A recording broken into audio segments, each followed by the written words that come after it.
Hey guys, it's Katie from LLB, and today we are going to be doing some Mica Flows, and I decided to use some of the color shift micas from the glitter guide, and I wanted to show you how they look on a light base versus a dark base.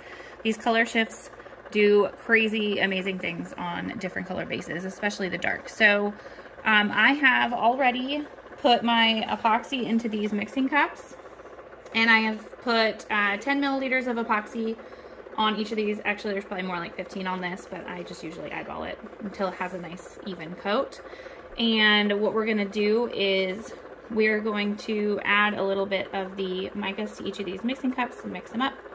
The only one that's not a color shift is this iridescent. It's called Grape Ice.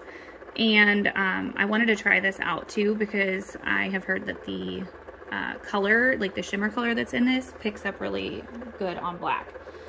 So I will show you guys how much you need. It's just a tiny bit. Like, this is literally all you're gonna need. Not a lot at all. So and just stick that in there. And then I have Mica Buble.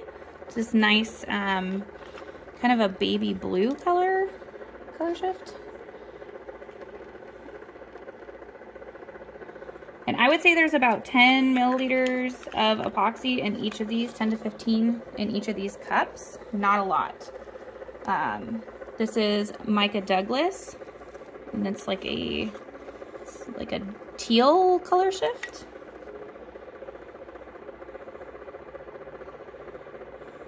Okay, and then the final one we're gonna do is Mica Phelps. And I believe this one's like a, yeah, it's like a blue color shift. Whoops, blue color shift. All right. Almost has some purple in there too, like a royal color. All right. When you're mixing your mica, you really want to make sure that you get all the clumps out. Otherwise, they will show up on the cup and you will not be able to get rid of them. So do a really good job mixing. I just want to show you how, can you see how gorgeous the shimmer is on that? Purple. All right, and this one was the Buble. So you can see these little clumps in the corner here. Like, you want to break them up. You do not want any clumps. Ooh, that's like a icy, like a Elsa blue. All right. And then this one was Douglas, Mica Douglas, and Mica Phelps. I love these names, they are cracking me up. All right, so I'm gonna start with the darker and then just kind of go in. It doesn't, there's really not a method to this. I just have this in my hand. So, I'm just gonna drizzle it on. And now if you wanted to do like an ombre or something like that, or like a rainbow, you could do that as well and just stay in a specific area. But for this, I really wanted like the swirl look. So we're gonna do this, the black base first, and then we'll go in and do the white. Ooh, this one is so pretty. Oh my goodness.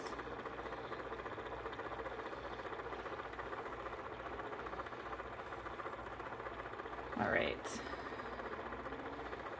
And you can always add more after you do the heat if you feel like you need it, but I like to start with a little less. I don't like to overpower it. This almost looks white on the... And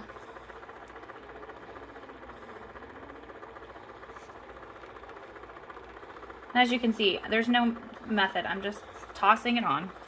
And then here's that Grape Ice, because I really wanted to have a little bit of a purpley shimmer.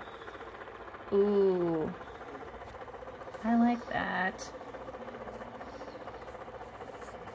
It's got like a really good glitter look.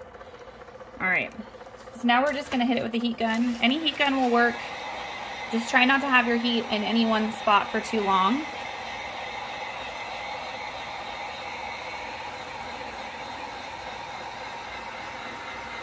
And don't forget about the bottom.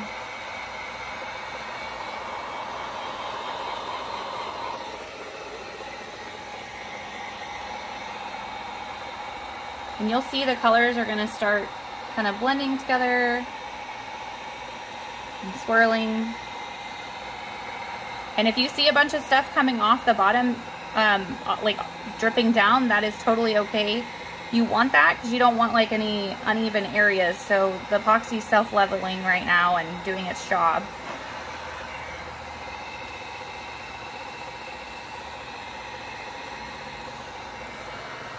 Oh my goodness, these colors. Gorgeous. Okay, and that's it. So far, this is what we've got. Look at that purple shimmer from that Grape Ice. Giving me mermaid vibes. All right, and now we are gonna do the white base just to show you the difference. So this is gonna be where you're gonna actually see more of the true colors come through. Like, the color shift is not going to be as drastic, but it's still pretty.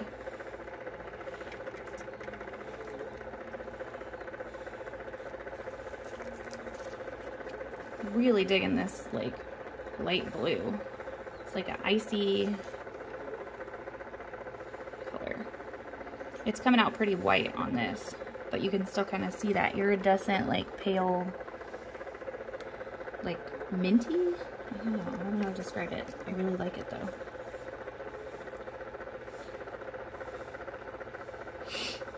All right.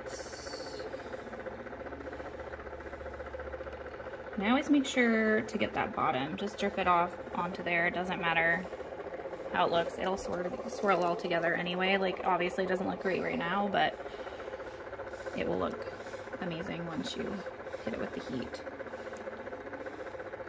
All right.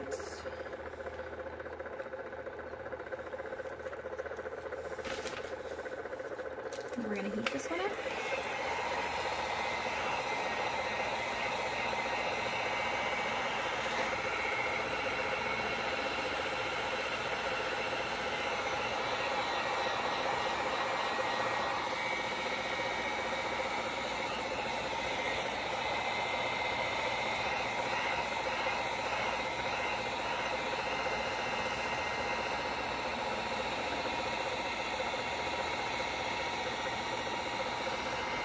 This one definitely has a lot more white because two of the colors I used are very pale. Well, one of them is white. But I still really like it. It's got that soft look. And just to show you guys, just because it's good to see it, you can always go in and add more. So like, for example, I really want just a little bit more of these darker colors. And I still have some in my mixing cups, so I'm gonna go in and just drizzle. And it's already, you can see it's already blending really nice because the epoxy's nice and hot. But you can still hit it with a little more heat if you need to, which I will probably do, especially at the top. But I am gonna add a little bit more of this other darker blue as well. I'm almost out of this one, so try and get it to come out. There we go. But you can see I'm not even going to really need to add much heat at all because it's still pretty hot. Right there, just kind of blend it. All right.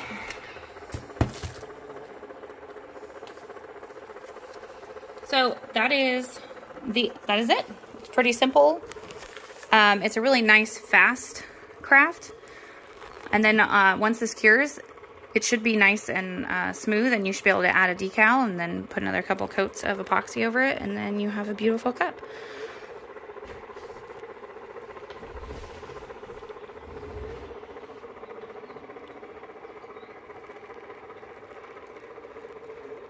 Thanks for watching, guys.